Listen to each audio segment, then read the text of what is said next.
Hello guys, welcome to my channel sail study. तो आज हम पढ़ेंगे अनुनाद।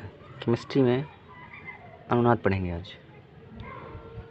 अनुनाद क्या होता है, उसका सिद्धांत क्या होता है। तो चलिए स्टार्ट करते हैं। पॉइंट वाइज बनाते हुए चलेंगे तो आपको आसानी होगी पढ़ने में। अनुनाद की संकल्पना के आधार पर अनुनाद सिद्धांत प्रस्तुत किया गया है, जिसके प्रमुख अभिग्रहित निम्नलिखित है।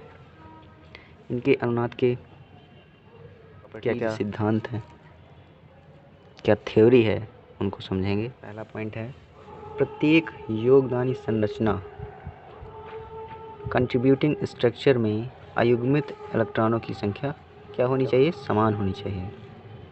ये हमारे अनुनाद सिद्धांत का पहला पॉइंट है। फिर उसके बाद सेकंड पॉइंट है, योगदानी संरचना मतलब कि उस संरचना में जो योगदान करता है उसका स्थायित्व जितना अधिक होगा वह उतना ही अधिक अनुनाद संकर में योगदान कर सकता है। इसका आप स्ट्रक्चर देख रहे होंगे।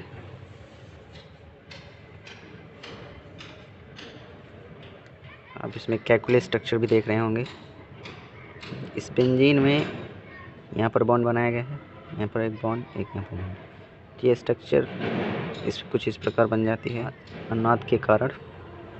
उसके बाद ड्वार्स स्ट्रक्चर कुछ इस प्रकार होती हैं, एक यहाँ पर बॉन्ड, एक बीच में और एक लास्ट में। फिर उसके बाद ये अनुनाद के कारण युगल संरचना बन जाती है, एक यहाँ पर बॉन्ड बन जाएगा और एक बीच में और एक साइड में। क्योंकि बेंजीन है तो इसकी अनुनाद होता रहता है, तो ये कुछ इस प्रकार भी बन जाती है। ये डॉट स्ट्रक्चर कहलाती है और ये कैलकुलेट की स्ट्रक्चर कहलाती है। फिर अगला पॉइंट है, जब योगदान संरचना समान होती हैं तब अनुनाद महत्वपूर्ण होता है। जब योगदान संरचनाएं समान होंगी, मतलब कई संरचनाएं समान हो जाती हैं योगदान करने वाली संरचनाएं, तब उसका अनुनाद महत्वपूर्ण होता है। उसके बाद अगला पॉइंट है, योगदानी संरचनाओं की ऊर्जाओं में जितना कम अंतर होता है, मतलब जो योगदान कर रहे हैं उनकी संरचनाओं में ऊर्जा में जितना अंतर कम होगा, संकर की अनुनादी ऊर्जा उतनी ही अधिक होगी। अगला पॉइंट, ध्रुवीय संरचनाओं का स्थायित्व अध्रुवीय संरचनाओं की तुलना में कम होता है, इसलिए संकर में इनका योगदान कम होता है। मतलब ये संकर में कम ही भाग लेते हैं। फिर इसके बाद अगला पॉइंट है,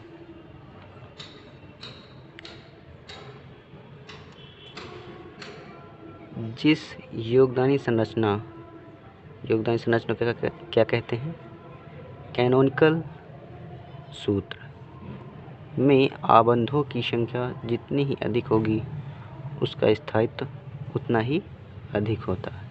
मतलब जो संरचना में आबंधों की संख्या जितनी अधिक होगी उसका स्थायित्व भी उतना अधिक होगा। फिर अगला पॉइंट है,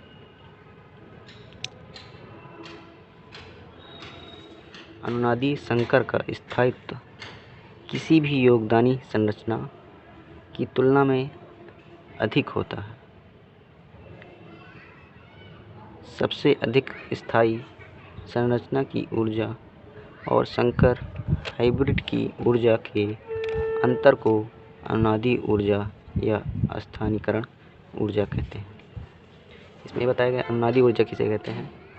फिर इसके बाद आठवां अगला पॉइंट है, किसी संकर अणु के लिए जितने अधिक संयोजकताएं सूत्र लिखे जा सकते हैं उसका स्थायित्व उतना ही अधिक होता है। मतलब उनकी संयोजकता सूत्र जितने बनेंगे उसका स्थायित्व उतना ही अधिक होगा।